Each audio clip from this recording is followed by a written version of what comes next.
എന്തായിട്ടാ കുറച്ചേരായാലും തുടങ്ങിയിട്ട് എന്ത് അവിടെ നിന്നും കൊണ്ട് കൈയും കൊണ്ടും കാലും കൊണ്ടും കണ്ണും കൊണ്ടും കാണിക്കണ ഞാൻ കണ്ടു. അല്ല എന്താണെന്ന് പ്രശ്നം എന്താ ചോദിക്കണം. ഞാൻ അപ്പറേക്കുമ്പോ നിങ്ങൾ ഇവിടെ നിന്നിട്ട് എന്താ കാണിക്കണം? ഈ അമ്പലത്തിന്റെ പേര് ചീത്തയാക്കാനായിട്ട് ഈ വഴിയിൽ വന്നിട്ട് ഇത്രയും വൃത്തികേട് കാണിക്കണോ? കണ്ണും അടച്ച് കാണിക്കണ്ട്, ഇവിടെ നിന്നും കൊണ്ട് ചിരിച്ച് കാണിക്കണ്ട്. എന്നെ നിങ്ങളറിയോ? നിങ്ങൾ ഇത്രയും പേര് അറിയോ? പിന്നെ നിങ്ങൾ എന്തിനാ എന്നാ നോക്കി ചിരിച്ചു കാണിക്കണത്? പലരും ഇങ്ങനെ വഴിയിൽ വന്ന് നിൽക്കും. ഓരോ പെണ്ണുങ്ങളെ ചിരിച്ചു കാണിക്കുന്നതാണ് നിങ്ങളുടെ പരിപാടി. കുറെ നേരം അത് കണ്ടുകൊണ്ട് ഞാൻ അങ്ങോട്ട് വന്നത്. മേലാൽ ഇത്തരം വൃത്തികേട് ചെയ്താണ് ഞാൻ.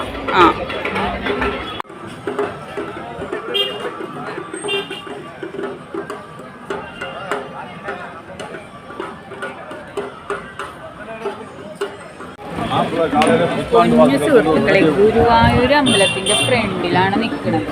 ഇവിടെ ഒരു പെണ്ണ് ഒറ്റയ്ക്ക് നിന്ന് കഴിഞ്ഞാൽ, അതും ഈ രാത്രി കാലങ്ങളിൽ, ഒരമ്പലല്ലേ, ഇവർക്കൊക്കെ ഒന്ന് എന്താ പറയുക, ആലോചിക്കാൻ പാടില്ല. ഇത്തരം വൃത്തികെട്ടവന്മാർ വന്നിട്ട് ഒരു പെണ്ണ് നിന്ന് കഴിഞ്ഞാൽ ചിരിക്കുക, കണ്ണിറുക്കി കാണിക്കുക, ഇതൊക്കെ തന്നെ ഇവർക്കിടെ പരിപാടി. ഈ അമ്പലത്തിൻ്റെ പേര് കളയാനായിട്ട് ഈ ഗുരുവായൂർ അമ്പലത്തിൻ്റെ ഈ മുറ്റത്ത് കിടന്നിട്ട് ഇമാതിരി നാടകം കളിക്കണം ഈ ചെറ്റകൾ. എനിക്കറിയാൻ പാടില്ലാണ്ട് ചോദിക്കുകയാണ്. അമ്മാതിരി ഒരുത്തിയുടെ നാടകം കഴിഞ്ഞു പോയപ്പോഴാണ് കുറേ മറ്റൊരു പെണ്ണ് ഒറ്റയ്ക്ക് നിൽക്കണ കണ്ട ഇവർക്കിടെ വിചാരം വേറെ വല്ലതുമാണ്. നമ്മൾ ട്രെയിനിൻ്റെ ടൈം ആവാൻ വേണ്ടി ഇത്ര നേരം ഇവിടെ നിന്നു. 5:30ക്കാണ് എൻ്റെ ട്രെയിൻ, 4:30 ആയിട്ടുള്ളൂ. ഇത്ര നേരം മുമ്പ് റെയിൽവേ സ്റ്റേഷനിൽ ചെന്ന് നിൽക്കണ്ടല്ലോ എന്ന് കരുതിയിട്ടാണ് ഞാനിവിടെ നിൽക്കുന്നത്. അപ്പോൾ ഓരോരുത്തരും അപ്പുറത്ത് നിന്നും കൊണ്ട് ചിരിച്ച് കാണിക്കുക, കണ്ണടച്ച് കാണിക്കുക, ഇതൊക്കെയാണ് ഇവിടെ നടക്കുന്നത്. വെറുതെ അല്ലേ ഈ ഗുരുവായൂർ അമ്പലത്തിൻ്റെ പേര് ഇങ്ങനെ മോശമാവണത്. ഇതിനു മുമ്പ് വേറെ ഒരുത്തി സങ്കടം വരിക. രാത്രി പെണ്ണുങ്ങൾക്ക് ഒറ്റയ്ക്ക് ഇറങ്ങി നടക്കാൻ പറ്റാത്ത സിറ്റുവേഷനാണ് ശരിക്കും. ഇതൊക്കെ ഒരു ഗുരുവായൂരമ്പലം എന്ന് പറഞ്ഞത് 24 മണിക്കൂർ ഇത്രയും ജനങ്ങൾ കണ്ടാം. അതിൻ്റെ ഇടയിലാണ് ഇവിടെ ഇത് ഉണ്ടാക്കുന്നത്. ഞാൻ കുറേ നേരം ഇങ്ങനെ ഇവിടെ നിൽക്കുക, എനിക്ക് ടൈം പോകണം അതിന് വേണ്ടിയിട്ട്. അപ്പോൾ ഇവർക്കിടെ വിചാരം എന്തുവാ, ഒരു പെണ്ണിങ്ങനെ ഒറ്റയ്ക്ക് നിൽക്കുമ്പോൾ ഇവർക്ക് ചിരിച്ച് കാണിക്കാനും കണ്ണടിച്ച് കാണിക്കാനും. ഞാൻ വിചാരിച്ചു ഇവർക്ക് തന്നെ മുന്നേ പരിചയമുണ്ടോന്ന്. എന്തോ പരിചയമുള്ള പോലെയാണ് നമ്മളോട് ചിരിച്ചു കാണിക്കണത് നാറികൾ.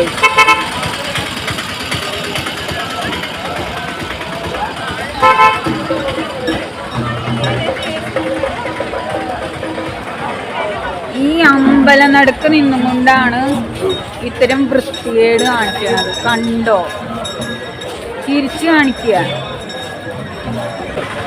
എത്ര ആളുകൾ തൊഴാനും പിടിക്കാനും വന്നിട്ടുണ്ട്. ഒരു പെണ്ണ് ഒറ്റയ്ക്ക് വന്നു കഴിഞ്ഞാൽ എല്ലായിടത്തും ഉണ്ട് ഇതുപോലെ. പക്ഷെ ഇതെനിക്ക് ആദ്യമായിട്ടുള്ള അനുഭവമാണ് കേട്ടോ. കാരണം എന്താണെന്നറിയില്ല, ഇന്ന് തന്നെ ഒരുപാട് പേര് നോക്കുന്നുണ്ട്.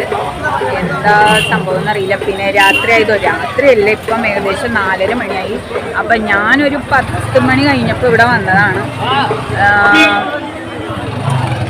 ഹാപ്പി ന്യൂ ഇയർ പറഞ്ഞു വന്നു. പിന്നെ കുറച്ച് നേരം 4 മണി വരെ ഞാൻ അമ്പലത്തിൻ്റെ അവിടെ ഇരിക്കുകയായിരുന്നു. അത് കഴിഞ്ഞിട്ട് ഞാനിങ്ങനെ ചുമ്മാ 5:30ക്കാണല്ലോ ട്രെയിൻ. അപ്പം ഞാനിങ്ങനെ നടന്നു വന്നു. പിന്നെ കുറേ നേരം ഈ റോട്ടിൽ നിന്നതാണ്. അപ്പോഴാണ് എനിക്ക് ഇങ്ങനത്തെ അനുഭവം ഉണ്ടായത്. പറയാതിരിക്കാൻ വയ്യ, ദേഷ്യം വന്നിട്ട് വയ്യ. അത്രത്തോളം ഒരാൾ വെറുതെ നിന്നാലും അവരെ വെറുതെ വിടൂല. അത്രത്തോളം വൃത്തികെട്ട ചെറ്റുകളും തോന്നുന്നു. ഒരു പെണ്ണിനും ഇവിടെ ഒറ്റയ്ക്ക് നിൽക്കുക, കേരളത്തിൽ സഞ്ചരിക്കാൻ വയ്യ. വെറുതെ ഇല്ല ഇവിടെ പീഡനങ്ങളും അതും ഇതൊക്കെ നടക്കുന്നത്. ഇതല്ലേ ഇവിടുത്തെ കേരളത്തിലെ ആൾക്കാർക്കുടെ സ്വഭാവം. ഈ വണ്ടി പോകുമ്പോൾ നിങ്ങൾ കണ്ടോട്ടോ, ഓപ്പോസിറ്റ് കുറച്ച് അവന്മാർ ഇരുന്നിട്ട് ഇങ്ങോട്ട് നോക്കിയിട്ട് നമ്മളെന്തോ ഇതിന് വന്ന പോലെ നിൽക്കുക. ഇവർക്കിടെ വിചാരം എല്ലാ പെണ്ണുങ്ങളും ഇങ്ങനത്തെ ഒരു സംഭവമാണെന്നാണ്. നമ്മൾ ഈ യൂട്യൂബും ഈ ക്യാമറ ഉള്ളവരനാണ് നമ്മൾ ധൈര്യമായിട്ട് നിൽക്കണത്. മനസ്സിലായ? വേണ്ട കുറേ അവന്മാരെ അവിടെ നിൽക്കണ്ട്. എങ്ങനെ പറയാതിരിക്കും? ഇവർക്കൊന്നും ഈ സോഷ്യൽ മീഡിയ അങ്ങനെയുണ്ട്, എല്ലാവരും വീഡിയോ എടുക്കുന്ന ആൾക്കാരാണ്. ഇങ്ങനത്തെ വിചാരങ്ങളൊന്നും ഇവർക്കില്ലേ. കഴിഞ്ഞ ദിവസം കോഴിക്കോട് 16 വയസ്സ് ഉള്ള ഒരു കൊച്ചിനെ ഭക്ഷണം ചോദിച്ചു വന്നതാ. എന്നിട്ട് അവന്മാർ കൊണ്ടുപോയി കാണിച്ചത് കണ്ടില്ലേ? ഇതാണ് നമ്മുടെ കേരളത്തിൻ്റെ സ്ഥിതി. എന്ത് ചെയ്യും നിങ്ങൾ പറ? ഒരു പെണ്ണിന് ഒറ്റയ്ക്ക് ഇറങ്ങി നടക്കാൻ പറ്റാത്ത സിറ്റുവേഷനാണ്. ഒരു അമ്പലത്തിൽ, അത് 24 മണിക്കൂറും ജനങ്ങൾ വന്നു പോണ അമ്പലത്തിൻ്റെ ഫ്രണ്ടിൽ നിന്നിട്ടാണ് ഈ ഒരു കഥകളി. അപ്പം എല്ലാവർക്കും പുതുവത്സരാശംസകൾ. ഹാപ്പി ന്യൂ ഇയർ 2026 ആദ്യത്തെ ദിവസമാണ്. ഗുരുവായൂർ അമ്പലനടയിലാണ്. എൻ്റെ ട്രെയിനിന് ടൈമായി. ഞാൻ 10 മണിയുടെ ട്രെയിൻ വന്നതാണ്. ഇപ്പോൾ രാവിലെ 5:30 വണ്ടിയുണ്ട്. അതിനെനിക്ക് തിരിച്ചു പോകണം. അതിൻ്റെ ഞാൻ 4 മണിക്ക് അമ്പലനടയിൽ നിന്ന് വന്ന് ഈ റോട്ടിൽ കുത്തി നിൽക്കുന്നതാണ്. ചുമ്മാ ഞാൻ കാഴ്ച കണ്ട് നിൽക്കുകയാണ്. അപ്പം എന്താണ് ഇവർ വിചാരിച്ചു കുറച്ച് പേര് അവിടെ വട്ടം കൂടിയിട്ടുണ്ട്. വെറും എന്താ പറയുക തറകളാണ്. അപ്പം ഇവർ വിചാരിച്ചു ഒരു പെണ്ണിങ്ങനെ ഒറ്റയ്ക്ക് നിൽക്കുമ്പോൾ എന്താ സംഭവം എന്ന് മനസ്സിലായില്ലല്ലോ. നമുക്കിപ്പോൾ എല്ലാവർക്കും ഈ ധൈര്യം എന്താണെന്ന് വെച്ച് കഴിഞ്ഞാൽ ഈ ക്യാമറ ഉള്ളതുകൊണ്ട് കുഴപ്പമില്ല. യൂട്യൂബും ഇത് സോഷ്യൽ മീഡിയ ഒക്കെ ഉള്ള കാരണം നമുക്ക് ഇത്തരം പേടിക്കാനില്ല. ഞാൻ എൻ്റെ ഒരു ധൈര്യത്തിൽ തന്നെയാണ് വരുന്നത്. അപ്പം ഇത്തരം ചെറ്റകൾ കേരളത്തിൽ ഒരു പെണ്ണിനെ ഇറങ്ങി നടക്കാണ്ട് ഇങ്ങനെ രാത്രി ഒറ്റയ്ക്ക് നടക്കാൻ പറ്റാത്തൊരവസ്ഥയാണ്. രാത്രി ഒറ്റയ്ക്ക് നടക്കാനായിട്ട് ഇതൊരു വിജനമായിട്ടുള്ള സ്ഥലമൊന്നുമല്ല. 24 മണിക്കൂറുണ്ടാവും ഇവിടെ ആളുകൾ ഇങ്ങനെ വന്നും പോയിക്കൊണ്ടിരിക്കുകയാണ്. അതിൻ്റെ ഇടയിലാണ് ലവന്മാർക്കടെ ഒരു കളി. എനിക്ക് ദേഷ്യം വന്നിട്ട് ഞാൻ വായ തോന്നിയതൊക്കെ പറഞ്ഞിട്ടുണ്ട്. അങ്ങനെയാണ് കാര്യങ്ങൾ. സത്യം പറഞ്ഞു കഴിഞ്ഞാൽ ഈ ഒരു ക്യാമറ ഓണാക്കി വെച്ചുകൊണ്ട് വേണം നമുക്ക് എവിടെയും നടക്കാനായിട്ട്. ക്യാമറ ഓണാക്കി വെച്ച് കഴിഞ്ഞാൽ ഇവന്മാരും ഒന്നും നമ്മുടെ അടുത്ത് വരൂല എന്നുള്ളതാണ്. ബാഗ് വേണ്ടേ? വേണോ? അല്ല ചോദിക്ക്. വേണ്ട, സമാധാനമായില്ല. ഈ മേലാൽ ചോദിക്കരുത്.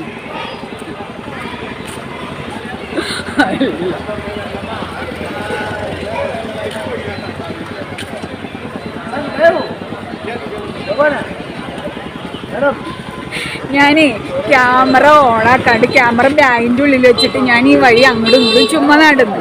അപ്പോൾ ഓരോരുത്തർ എന്നെ വിളിക്കുക, അത് വേണോ ഇത് വേണോ. இதுல லைவ்ல எப்படி பார்க்கறது நாமளோ லைவா இது லைவ் தானே லைவ்னா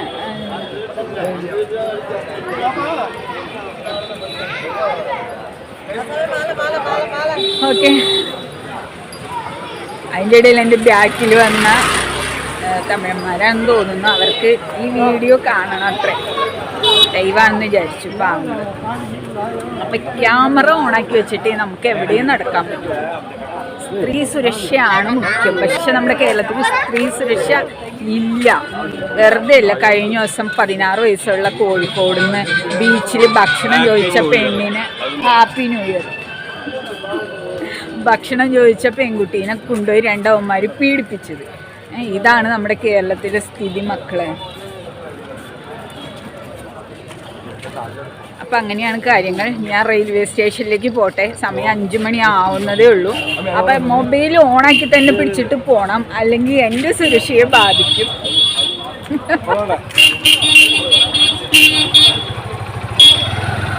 ഗുരുവായൂരൊക്കെ അല്ലെങ്കിലും കുറച്ച് റിസ്ക് ഉള്ള സ്ഥലമാണ് കേട്ടോ. പെണ്ണുങ്ങൾക്ക് ഒറ്റയ്ക്ക് വരാനായിട്ട്. ഇതുപോലത്തെ വേട്ടാവളിയന്മാരുണ്ട് ഗുരുവായൂർ. കുറേ നാളായി എന്നെ ഒരാൾ നോക്കി സൈറ്റ് അടിച്ച് കാണിച്ചിട്ട്. ചിരി വരുന്നു.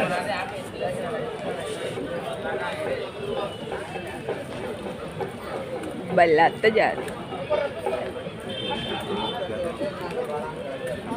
ഞാൻ ചുമ്മാ അവിടെ തുടങ്ങി ഇവിടം വരെ നടന്നു. അപ്പം ഞാൻ മൊബൈലൊന്നും ഓണാക്കിയിട്ടുണ്ടായിരുന്നില്ല. അപ്പം എന്നെ എന്താ പറയുക, കുറച്ചൊരു ബാഗ് വേണ്ടേ, അത് വേണ്ടേ, ഇത് വേണ്ടേ. തിരിച്ചു വന്നപ്പോൾ ഞാൻ അവനോട് ചോദിച്ചത് ബാഗ് ചോദിക്കണില്ലെന്ന് ഞാൻ ചോദിച്ചത് അതാണ്.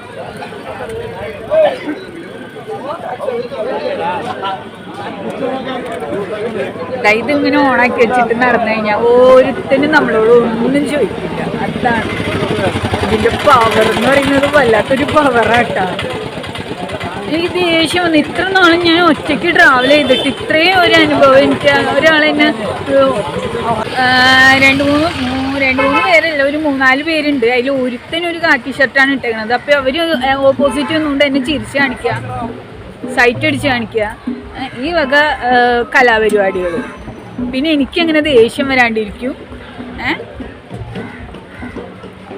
ഗുരുവായൂർ അല്ലെങ്കിൽ ഇതുപോലുള്ള തരികിട പരിപാടികളൊക്കെ നടക്കുന്ന സ്ഥലമാണെന്നാണ് കേട്ടിട്ടുള്ളത്. പക്ഷെ നമുക്കിതുവരെ അനുഭവം ഉണ്ടായിട്ടില്ല. അപ്പം എനിക്കവിടെ ഒറ്റയ്ക്ക് നിന്നപ്പോൾ ഈ ഒരു ചെറിയൊരു അനുഭവം ഉണ്ടായി. ഇപ്പം എൻ്റെ അനുഭവങ്ങളൊന്നും ഞാൻ മൂടി വയ്ക്കാറില്ല. ഞാനത് അപ്പം തന്നെ തുറന്നു കാണിക്കും. മൂടി വെച്ചിട്ട് കാര്യമൊന്നുമില്ലല്ലോ.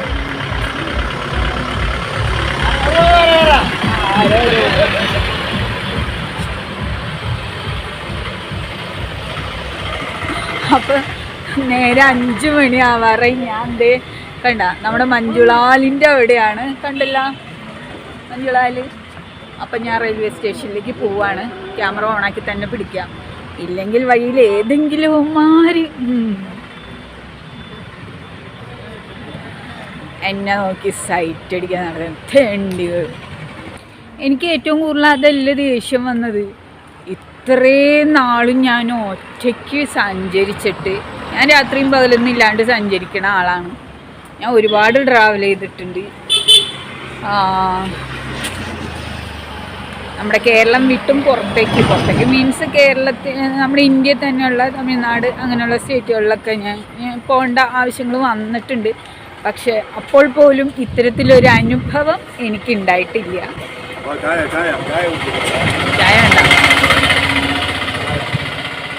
ഡിസ്പോസിബിൾ ഗ്ലാസ് ഉണ്ടാ? ഇല്ല, അപ്പോൾ ഒട്ടും വേണ്ട. ഡിസ്പോസിബിൾ ഗ്ലാസ് ഇല്ലാണ്ട് ഞാൻ ചായ കുടിക്കില്ല. അറിയില്ല, ചോദിച്ചതാ.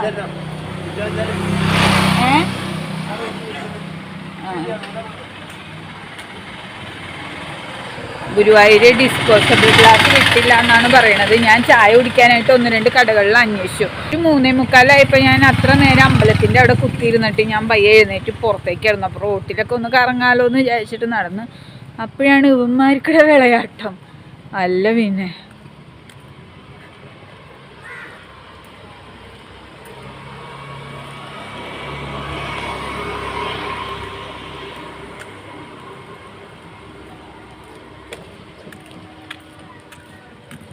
അപ്പം ഞാൻ ജസ്റ്റ് ഒരു ചായ കുടിക്കാമല്ലോ എന്ന് ഓർത്തിട്ടാണ് ഞാൻ പുറത്തേക്ക് വന്നത്. ചായ കുടിക്കണ പതിവൊന്നുമില്ല, വെറുതെ ഇരിക്കലേ കുടിക്കാമെന്ന് വിചാരിച്ചു. അപ്പം ഞാൻ 2-3 ചായക്കടകളിൽ ചോദിച്ചപ്പോൾ ഡിസ്പോസിബിൾ ഗ്ലാസ് ഇല്ല. അപ്പം ഇവർ പറയണത് ഗുരുവായൂർ ഡിസ്പോസിബിൾ ഗ്ലാസ് കിട്ടൂല എന്നാണ്.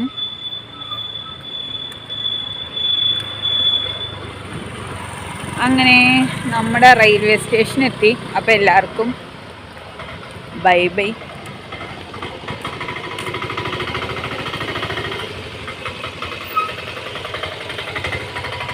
Bye bye. ഇനി ഏതൊക്കെ ഇനി റെയിൽവേ സ്റ്റേഷൻ വരെ 5:45 ട്രെയിൻ പുറപ്പെടണത്. 5:30 തോന്നുന്നുണ്ട്, 5:45 തോന്നുന്നുണ്ട്. എന്തെങ്കിലും റെയിൽവേ സ്റ്റേഷനെത്തി. ബൈ. എന്നെ ഒരാൾ നോക്കി കണ്ണിറുക്കി ചിരിച്ചു കാണിച്ചപ്പോൾ എനിക്ക് പെട്ടെന്ന് കയറി കൊണ്ടു. ഇതുവരെ എനിക്ക് കുറേ നാളായിട്ട് ഇങ്ങനത്തെ ഒരു അനുഭവമേ ഉണ്ടായിട്ടില്ല. ഇപ്പം എന്നെ കണ്ടാൽ കുറച്ച് സുന്ദരിയായിട്ട് തോന്നുന്നുണ്ട്. എന്നത്തിൻ്റെ കേടാണ്, എന്തോ ഒരു വ്യത്യാസം വന്നിട്ടുണ്ടല്ലേ, അതുകൊണ്ടായിരിക്കാം അവന്മാർക്കൊരു ഇളക്കം തോന്നിയത്. എന്തെങ്കിലും ഇതൊന്നും നമ്മുടെ അടുത്ത് നടക്കൂല, കണക്കിന് കൊടുത്തിട്ടുണ്ട്. അപ്പോൾ എല്ലാവർക്കും